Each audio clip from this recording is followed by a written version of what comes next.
I didn't argue when they handed me that eviction notice. I simply slid a century-old water rights deed across the table. What they didn't know, that dam on my land had been waiting for decades. 35 shiny new homes about to learn how water remembers. My name is Jake Morrison, and I'm the third generation to care for this land just outside Austin, Texas.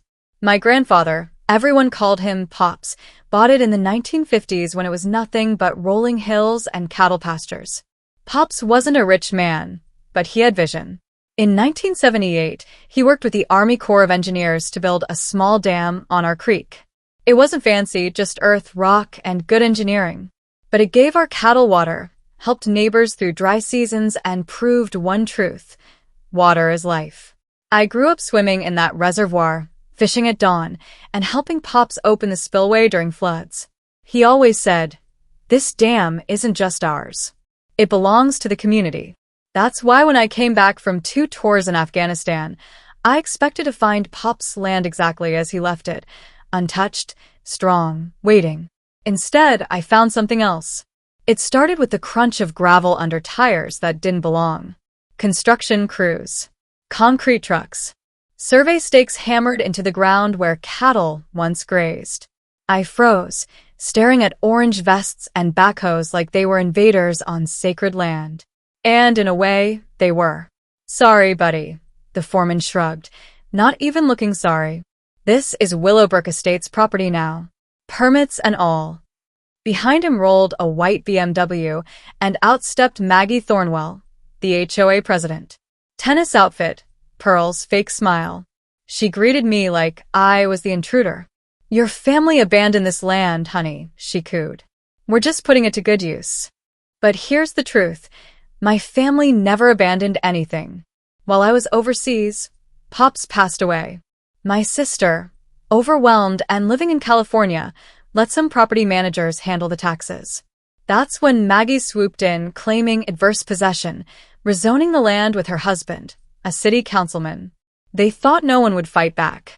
They didn't know me. The theft went deeper than land. One morning, I walked down to Pop's dam. The waterline was lower, too low. My gut twisted. I followed the creek upstream and found the truth. Maggie's crews had diverted it. Pipes and ditches rerouted the flow into their new, decorative water features. 45 years of careful water management, stolen overnight. That dam wasn't just a pond.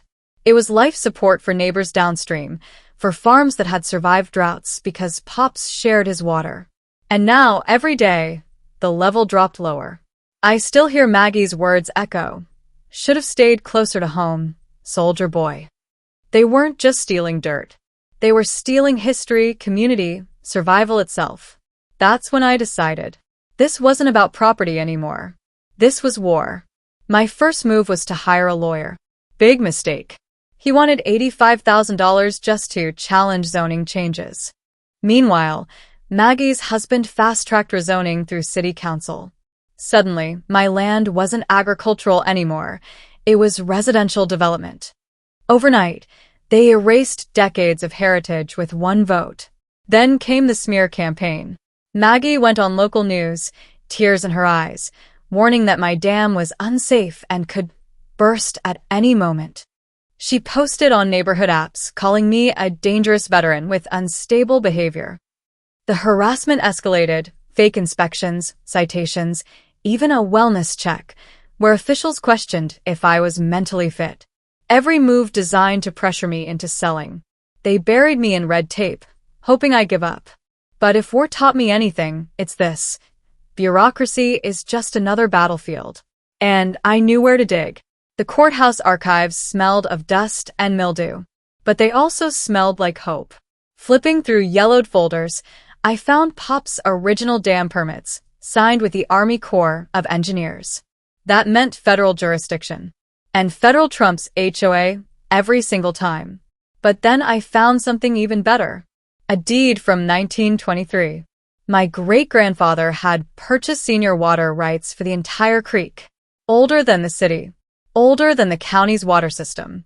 Older than every McMansion squatting downstream. Suddenly, it wasn't just my word against theirs. It was history's.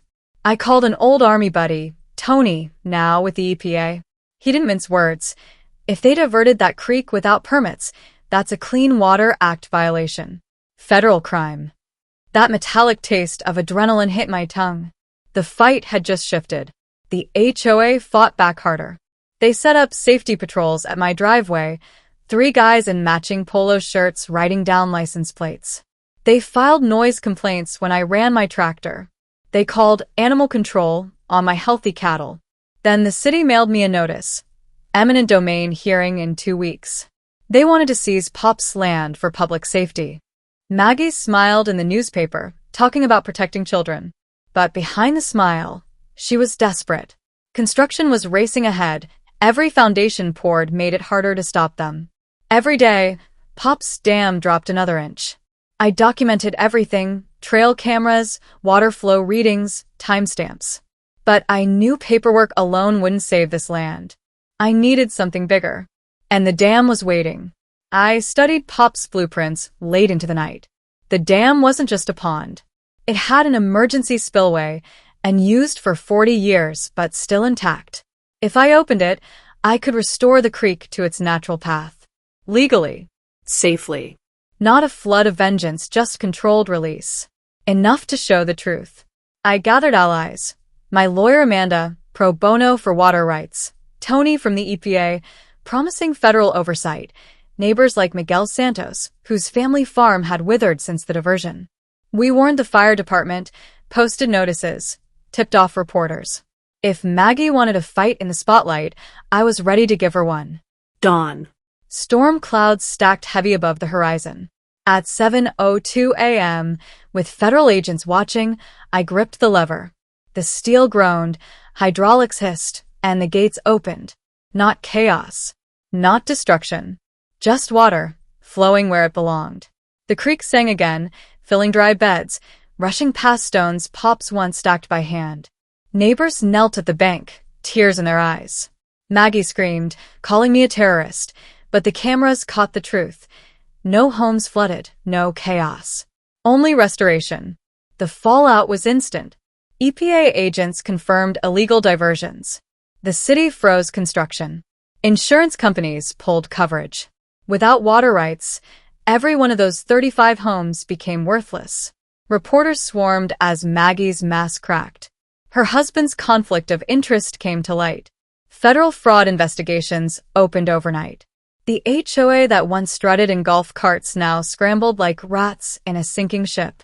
And all I did was open the gates. Pop's Creek flows free again. The community rebuilt stronger than ever. Farms restored. Wildlife returned. Neighbors united. As for me, I stand on the dam some evenings, watching the water sparkle in the Texas sun. And I whisper to Pops, sometimes you have to flood the valley to save the creek.